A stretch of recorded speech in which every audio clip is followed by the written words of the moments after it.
yang malam. Bila Aisyah tanya, jawab Nabi, afala akunu abdan syakura, tak patut ke aku nak jadi hamba Allah yang benar-benar bersyukur.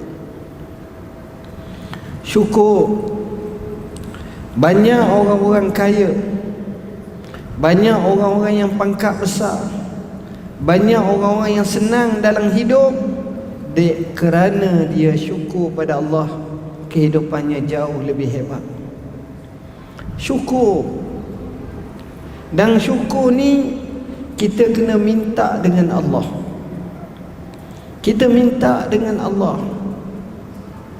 sebagaimana Nabi ajar, Allahumma inni as'aluka lisanan ratban bi zikrik, wa qalban maf'uman bi syukrik, wa badanan hayyinan layyinan bi ta'atik.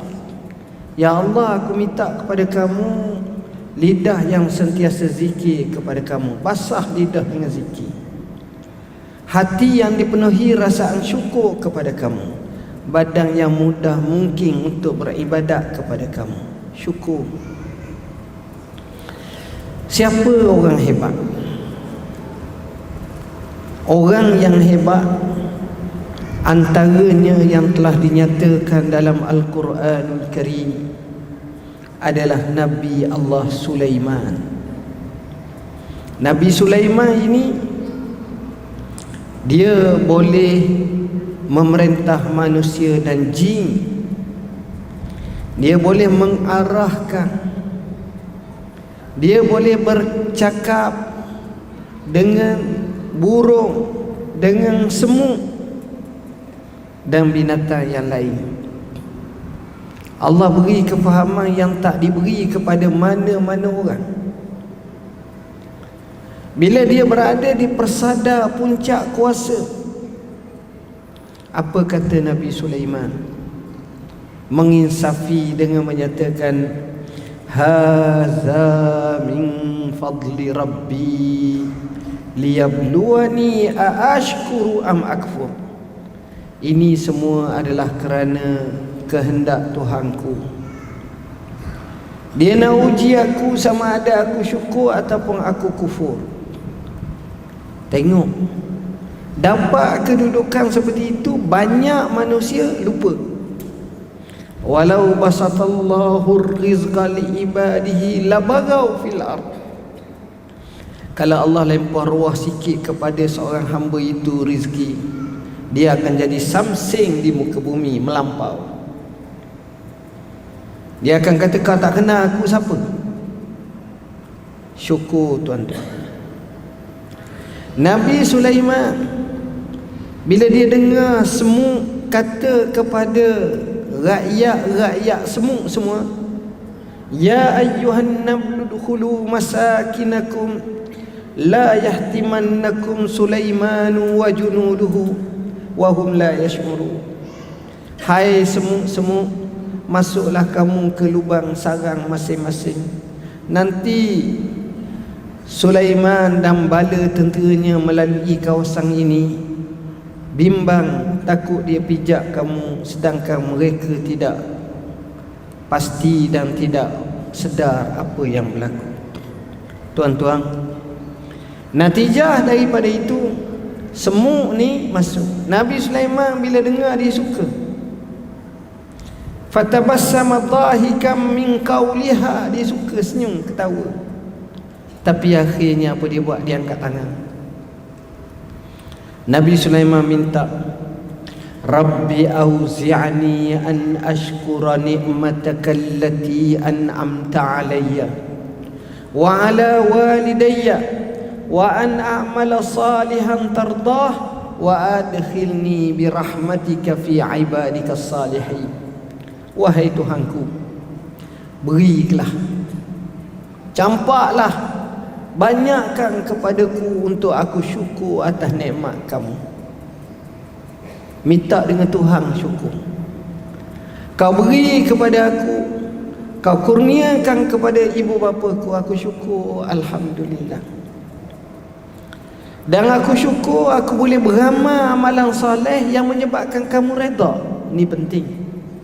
Kita beramal Tuhan tak reda, nak buat apa? Allah reda. Begitu juga, masukkanlah aku dengan rahmatmu bersama hamba-hamba Allah yang saleh. Tengok, 3 perkara Nabi Allah Sulaiman minta. Pertama, syukur. Yang kedua, amalan saleh yang diterima oleh Allah, diredai. Dan yang ketiga, Allah dia minta supaya Allah bagi rahmat, masuk bersama dengan orang-orang saleh.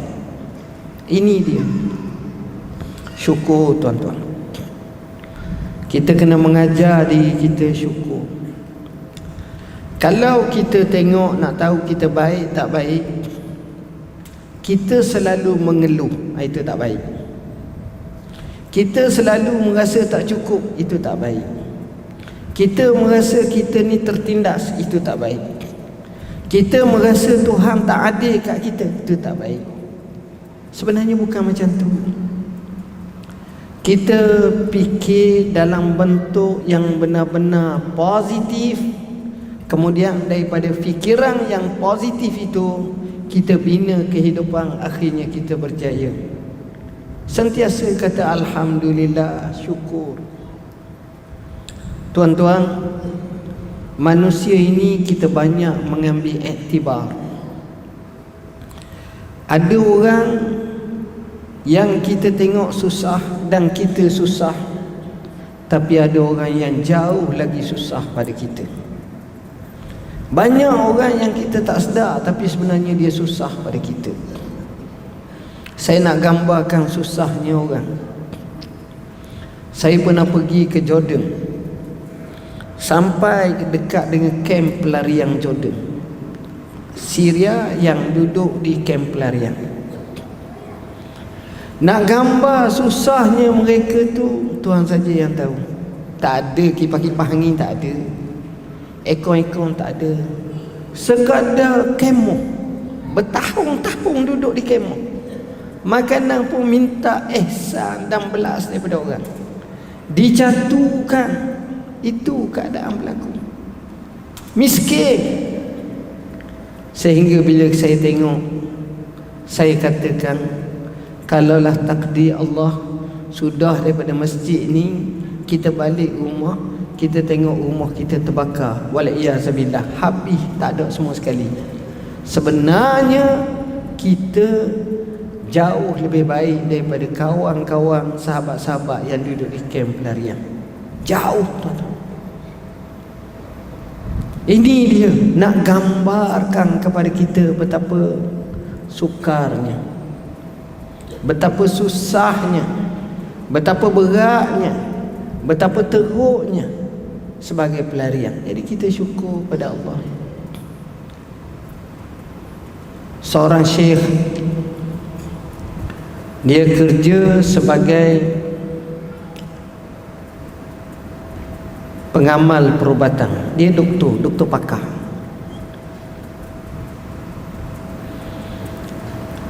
Di hospital ni, bukan cerita Melayu, cerita Arab. Di hospital tu, dia tengok ada seorang anak muda lelaki. Setiap petang akan dibawa wheelchair, duduk di luar rumah, di luar hospital, tengok angin. Bila dah berbulan-bulan macam tu, kerana paralyze bawah ni ada apa benda, Syekh ni pun pergi kat dia, kesian kat awak, macam mana keadaan awak? Kawan-kawan sedang tengok bola, sedang beria-ria dengan stadium dan seumpamanya, tengok sukang awak begini keadaan awak. Dia jawab apa? Tidak Syekh, saya bersyukur kepada Allah. Dengan sebab saya beginilah saya boleh menghafaz Al-Quranul Karim, hampir nak tamat dah.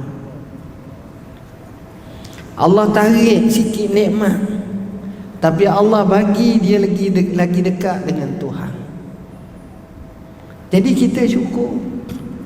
Bila kita syukur, insya-Allah Allah ganti, Allah bagi. Tapi syukur dengan semayang, dengan ibadat, dengan rajin ke masjid, rajin ke surau, ini baik. Alhamdulillah, Allah bagi. Poin yang kedua, kita hendaklah sentiasa menjaga solat dan menambahkan dengan solat sunat. Jaga solat ni tuan-tuan, kita boleh bahagi kepada baik, terbaik, yang terutama terbaik. Maknanya solat kita ni, kita boleh memutukan dia dengan mutu atau nilaian yang baik, yang lebih baik, yang lebih baik, yang lebih-lebih baik, yang amat baik, yang sangat baik, yang terbaik. Itu atas kita semua. Orang yang masuk waktu semayang, dia ambil air semayang, dia semayang, baik. Orang yang dia ambil masuk waktu semayang, dia ambil air semayang, dia ajak anak isteri dia semayang berjemaah, baik.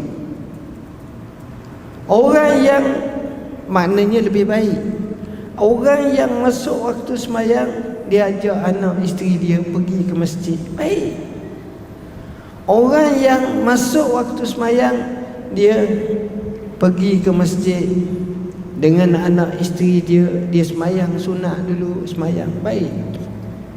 Tapi ada orang yang terbaik, masuk waktu pukul 1:05 sebagai contoh, pukul 12.30 dia telah panggil anak-anak dia suruh mandi bersih.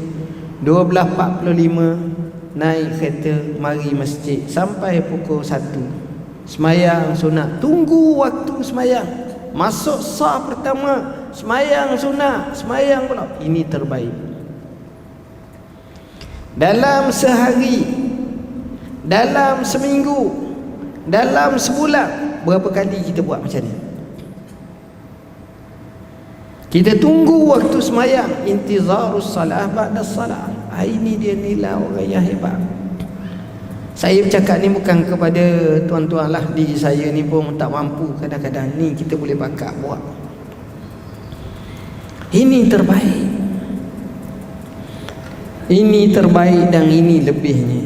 Artinya semayang yang kita buat ni, kita nak masih lagi takut lama, tahap lama, atau kita upgradekan, kita meninggikan lagi, kita jadi lebih baik lagi.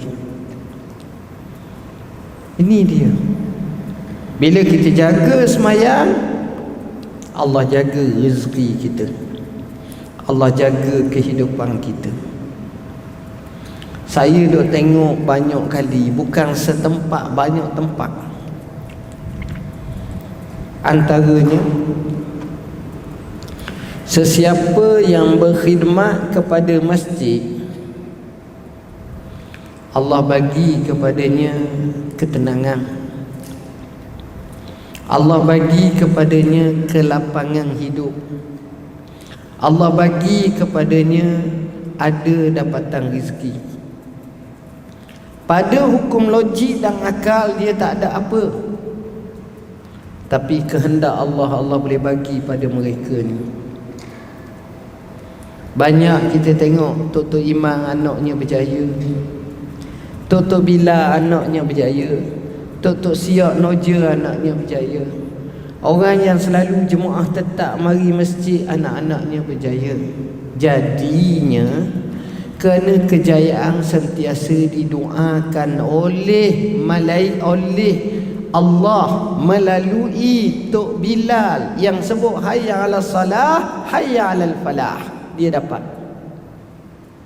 Sebab al-falah ni dapat kepada orang yang salat, bukan dapat kepada orang yang salat, dapat kepada orang yang pergi salat. Tok Bilal dia azan dia kata apa? Tok Bilal dia azan dia kata apa? Dia kata as-salah, as-salah. Tidak. Tok Bilal bila dia azan, dia kata hayya 'ala salah. Hayya tu apa makna? Hayya tu maknanya jom mari sini azan. Dia tak duduk atas menara ataupun dia azan.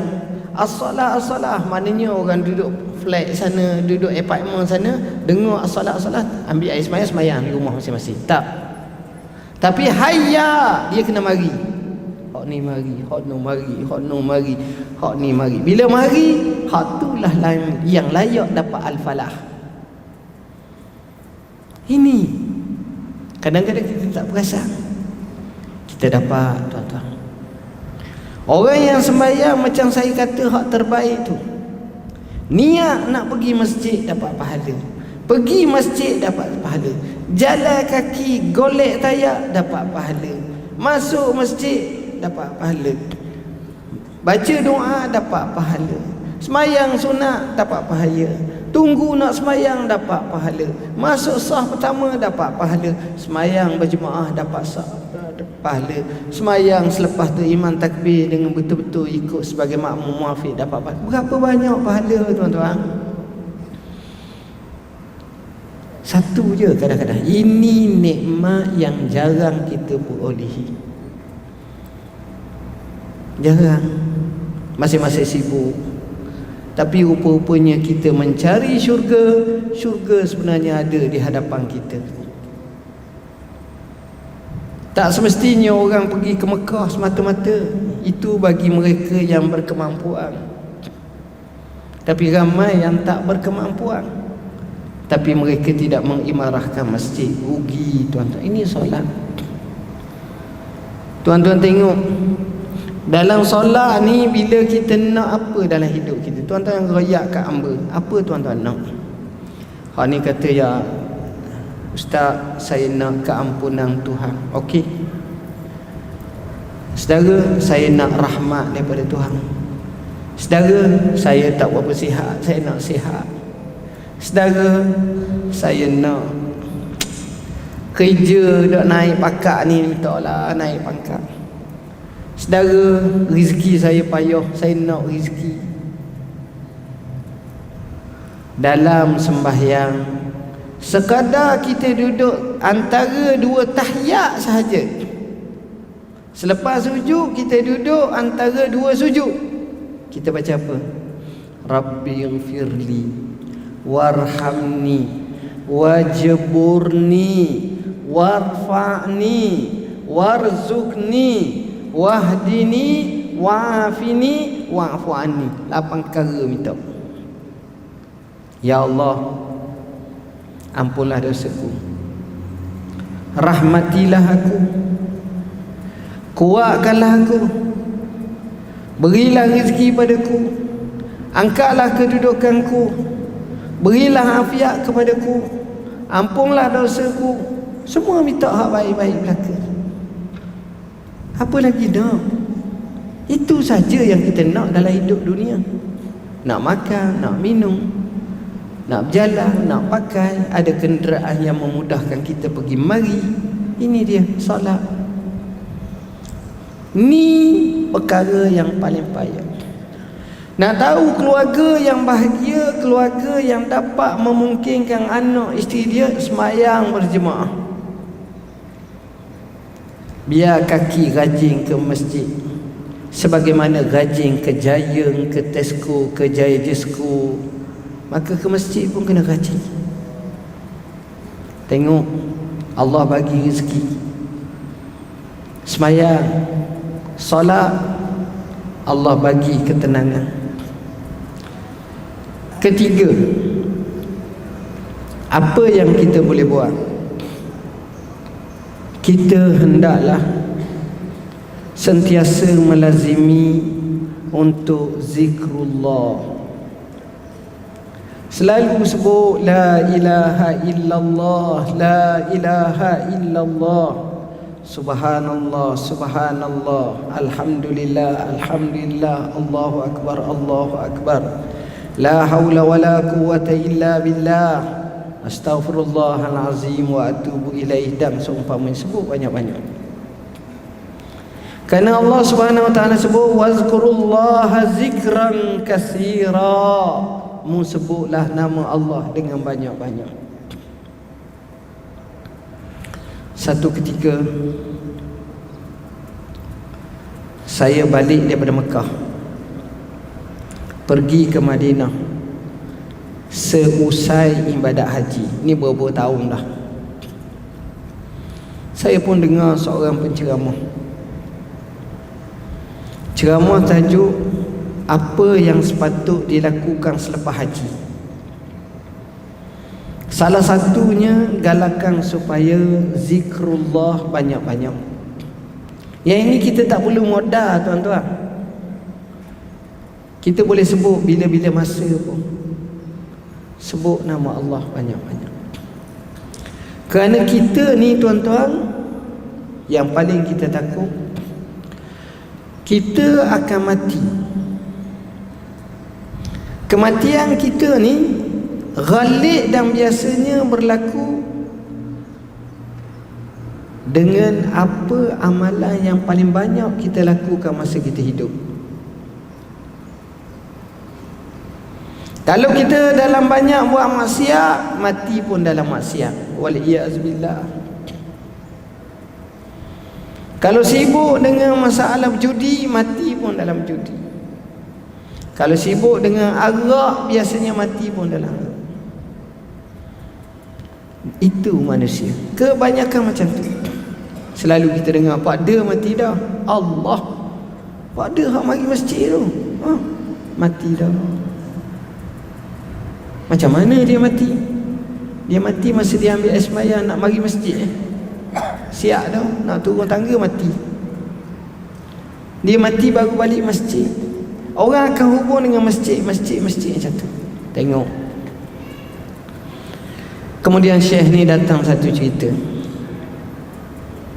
Ceritanya ada seorang lelaki. Dia bawa anak isteri dia berjalan. Cerita Arab lah ni bawa. Dia ni kaki zikir pada Allah, banyak zikir, subhanallah, alhamdulillah, Allahu akbar, Allahu akbar, Allahu akbar, Allahu akbar, Allahu akbar, la ilaha illallah, banyak zikir. Sedang dia berjalan, anak ramai duk ho-ha bising cakap macam-macam, budak-budak dalam kereta, anak-anak. Dia bawa kereta, sedang cakap asyik sangat. Tiba-tiba dia kata apa? Dia kata ke anak-anak dia, diam kamu semua. Terkejut anak dia. Anak dia terkejut, diam. Anak pun senyap. Dia kata, mari kita zikir ke Allah. Maka anak semua sebutlah la ilaha illallah, la ilaha illallah. Dan 2-3 kali la ilaha illallah, mari kereta langgar aksiden, dia mati.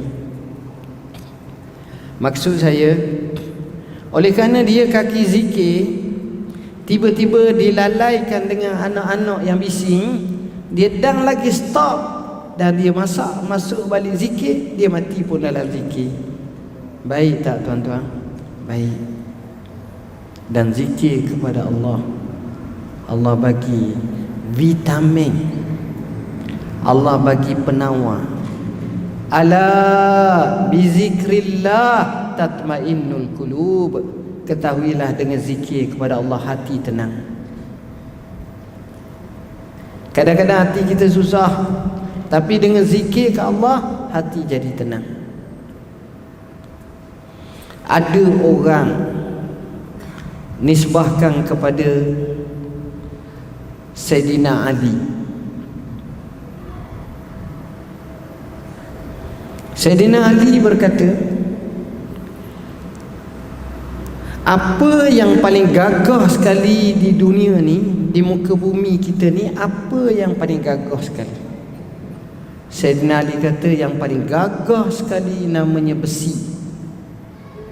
Sebab orang boleh buat pistol, buat pedang, buat parang, buat pisau, boleh buat bulldozer, tolak apa-apa, semua. Dia paling gagah. Ada ke tidak yang lebih gagah pada besi? Ada. Namanya api. Dia mencairkan besi. Yang lebih gagah pada api ada. Namanya air. Dia madamkan api. Yang gagah pada air ada namanya awan, dia menanggung air dan buat hujan. Yang gagah pada awan ada tak? Ada angin, sebab dia akan tolak awan. Yang gagah pada angin ada tak? Ada bukit, angin kena langgar bukit, dia tak ada pergi mana, tukar. Yang gagah pada bukit ada tak? Lelaki. Dia dengan akar dia, dengan bijak dia boleh sodok bukit, habis hilang bukit. Banyak dah bukit tak ada. Dia gagah. Yang gagah pada lelaki ada tak? Ada. Namanya tidur. Jadi kalau tidur tak masalah, tidur sebab dia gagah. Kita tengok orang tu buat berkatang, sadu, 3 hari 3 malam tak tidur, sebab kerja kuat. Lepas tu bila tidur golek khokha ular lengayak atas muka tak sedar. Tidur gagah lagi. Ada tak yang lebih gagah pada tidur? Ada. Apa dia? Duka cita. Kita kayak mak, aku ngatuk hang muda sakira, aku ngatuk, aku nak tidur. Okeylah mak, kau tidurlah, tapi aku nak royak dulu. Lepas tu mu tidur lah. Apa dia? Binimu, anakmu mati dah, terus hilang tidur. Maknanya yang gagah pada tidur namanya duka cita, hati. Ada tak yang lebih gagah pada duka cita? Ada. Namanya zikrullah. Bila zikir hati tenang. Ala bizikrillah tatmainnul qulub. Tengok, ini penawar. Zikir pada Allah. Poin yang keempat, perkara yang sepatutnya kita lakukan dalam hidup kita adalah cuba bina percakapan yang baik. Dan ini mujahadah besar. Kadang-kadang kita tengok orang tu comel, orang tu handsome, orang tu lawa, comel, gigi dia pun comel, mulut dia pun comel, muka dia pun comel, tubuh badan dia pun comel, orang pun muda comel. Tapi bila buka mulut nampak uduhnya, perangai, hey bro, kasarnya. Bahasa popa. Orang tengok, ya Allah, tak sabar dengan muka comel. Ini masalah. Tengok handsome, tapi tak cakap puas. Ya Allah, saya cakap dengan pengarah filem, artis, dia pernah datang Jabal Ambo. Siapa sekarang tak boleh buat, tuan-tuan? Saya kata saudara, cuba buat satu filem. Kita buat satu drama. Drama tu cakap bahasa yang indah, yang seni yang baik-baik belaka. Tuan-tuan tengok drama Melayu lah. Sama ada konflik rumah tangga,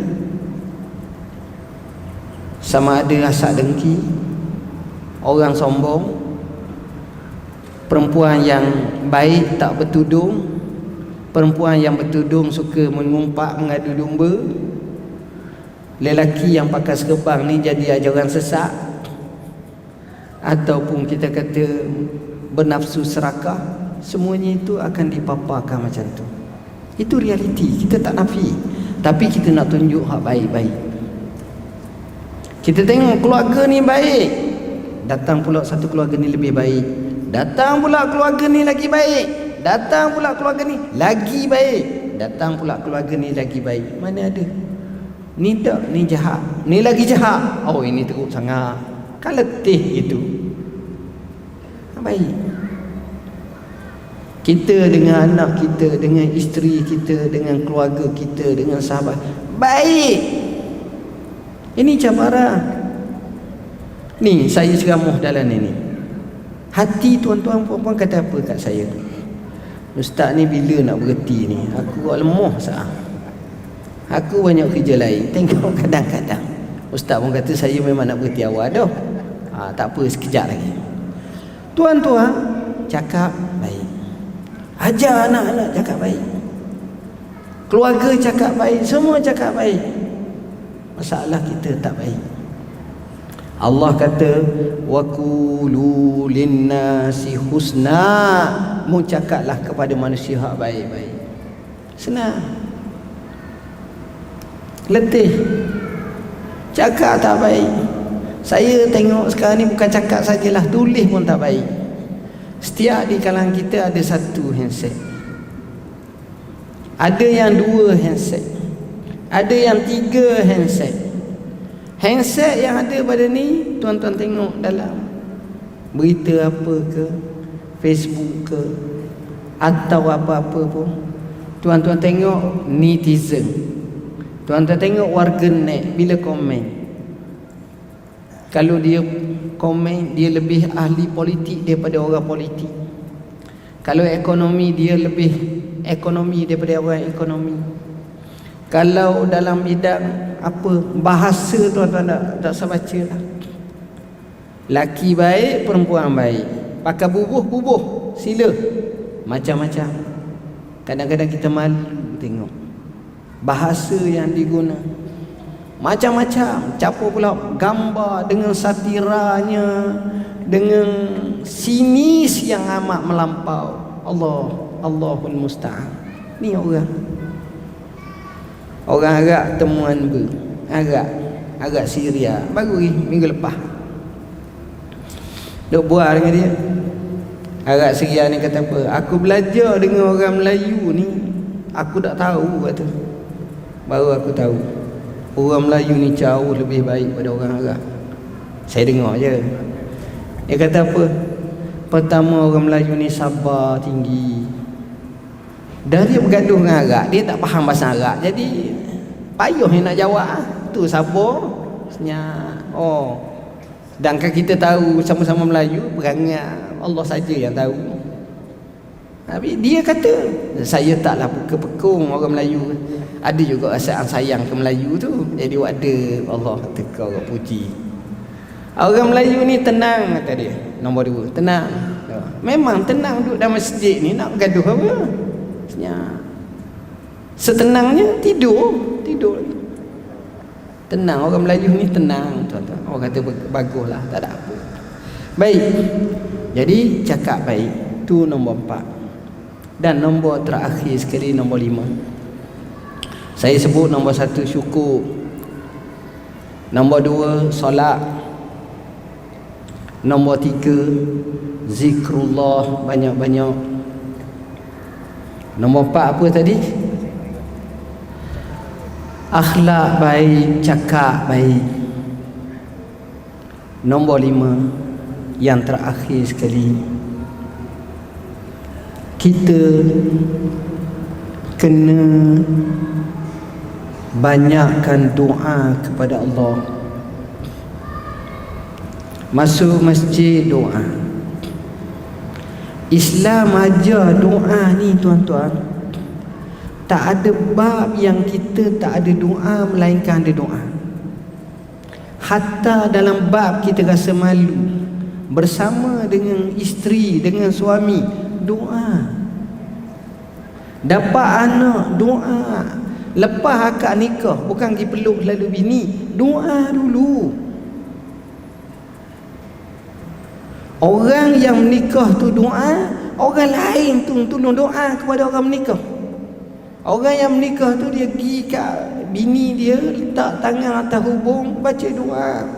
Allahumma inni as'aluka khairaha wa khaira ma fiha wa ma jabalta ilaiha atau wa ma jubilat ilaiha. Baca doa. Wa a'udzubika min syarriha wa syarri ma fiha. Doa dulu. Doa. Dapat anak, doa. Makan, doa. Sudah makan, doa. Bangun pagi, doa. Tengok hujan turun, doa. Masuk masjid, doa. Keluar masjid, doa. Masuk tanda, sebelum masuk, doa. Sudah masuk, keluar, doa. Doa semua. Tengok orang teruk, ya Allah teruknya dia, kesiannya. ujian teruk, tengok dengan macam-macam, kita dia ajar doa, alhamdulillahillazi faddalani ala katsirin minan nas wa lam yabtalani bihaza. Doa banyak, kita doa. Jadi doa hendaklah sentiasa kita lakukan. Ud'uni astajib lakum, mu doalah pada aku akan terima. Ustaz, saya doa banyak kali dah, bertahun-tahun, tapi saya masih lagi tak diterima doa. Mu doa apa, Mak? Ustaz, saya doa saya nak pakai Mercedes the latest AMG tayar sport. Dah mu apa? Pergi masjid doa, pergi masjid doa. Lepas tu kerja doa je lah. Itu tak kena cara. Ibarat kita kata saya nak makan nasi arak, doa nak makan nasi arak, nak makan nasi arak, nak nasi arak. Orang hantar nasi arak depan dengan lauk kambing dengan sedap, dia tak akak tangan dia, dia tak ambil tangan dia tu, tak masuk dalam mulut, dia tengok je. Tapi hak tu memang dia pandai, dia makan juga, memang dia pandai. Tu nak ceritanya doa ni mesti ada asbab dia, dengan ada usaha dia, dengan ada strategi dia, dengan ada ikhtiar dia, dengan ada perancangan dia, dengan ada usaha bersungguh, baru berjaya doa. Jadi tuan-tuan, kebetulan saya tak dapat nak panjang kerana saya ada satu lagi tugasan dengan sahabat-sahabat kita yang nak rasmi satu program. Jadi saya rasa sekadar itulah yang dapat saya sampaikan. Untuk bersama kami ni banyak buku-buku, antaranya Syekh Muhammad Mutawalli Sya'rawi. Orang ni dia mati saja, orang iring jenazah dia 1 juta orang. Oh bagus tuan-tuan. Dia banyak infak, dia banyak ni, dia orang alim besar. Dan kalau kita tengok, hidup bahagia di dunia, dan kita yakin dia akan diterima oleh Allah di akhirat kelak. Rasulullah SAW, kita kena kenal Rasulullah. Saya setiap kali saya baca buku ni, saya akan baca siapakah nama Nabi kita. Saya akan ulang nama Nabi kita, Muhammad sallallahu alaihi wasallam bin Abdullah bin Abdul Muttalib bin Hashim bin Abdul Manaf bin Qusay bin Kilab